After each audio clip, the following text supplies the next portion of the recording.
Hi friends, ഇന്നത്തെ ചിന്താവിഷയം. എന്നെ സംബന്ധിച്ചിടത്തോളം എനിക്കധികം ക്ലോസ് ഫ്രണ്ട്ഷിപ്പ് ഒന്നുമില്ല.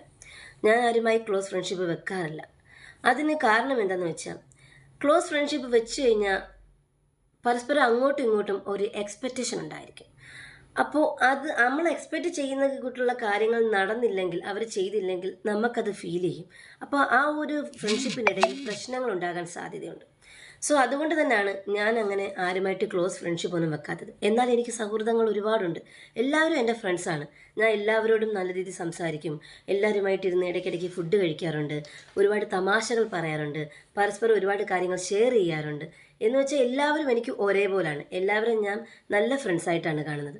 അപ്പോൾ ഇതിൻ്റെ ഇടയിൽ ഇപ്പം ആരും എൻ്റെ കൂടെ ഇരുന്ന് ഭക്ഷണം കഴിച്ചില്ലെങ്കിൽ എനിക്ക് ഫീൽ ചെയ്യത്തില്ല. കാരണം ഞാൻ മിക്കവാറും ഇരുന്ന് ഒറ്റയ്ക്കാണ് കഴിക്കാറുള്ളത്, ഒറ്റയ്ക്കാണ് എൻ്റെ കാര്യങ്ങൾ ചെയ്യാറുള്ളത്, ഒറ്റയ്ക്കാണ് ഞാൻ പോകാറുള്ളത് വല്ലോടും. അതുകൊണ്ട് എനിക്ക് ഒരാൾ എൻ്റെ കൂടെ ഇല്ലെങ്കിൽ അത് പറ്റുന്നില്ലല്ലോ, അല്ലെങ്കിൽ അതിനെക്കുറിച്ച് ഓർത്ത് വിഷമിക്കുകയോ എടുക്കുകയോ ഞാൻ ചെയ്യാറില്ല. അപ്പോൾ എനിക്ക് നിങ്ങളോടും പറയാനുള്ളതാണ്, ആരുമായിട്ട് അധികം ക്ലോസ് ഫ്രണ്ട്ഷിപ്പ് വെക്കാതിരിക്കുക. വെച്ച് കഴിഞ്ഞാൽ തീർച്ചയായും നിങ്ങൾ എന്തെങ്കിലുമൊക്കെ അവരിൽ നിന്നും എക്സ്പെക്റ്റ് ചെയ്യുമായിരിക്കും. പക്ഷെ ആ എക്സ്പെക്റ്റ് ചെയ്യുന്ന കാര്യം അവരിൽ നിന്ന് നിങ്ങൾക്ക് കിട്ടിയില്ലെങ്കിൽ നിങ്ങൾക്കത് ഫീൽ ചെയ്യും. സ്വന്തമായിട്ട് നമ്മുടെ കാര്യങ്ങൾ നമ്മൾ തന്നെ ചെയ്യാൻ ശ്രമിക്കുക. ആരെയും പ്രതീക്ഷിക്കാതിരിക്കുക ഒന്നിനു വേണ്ടിയും.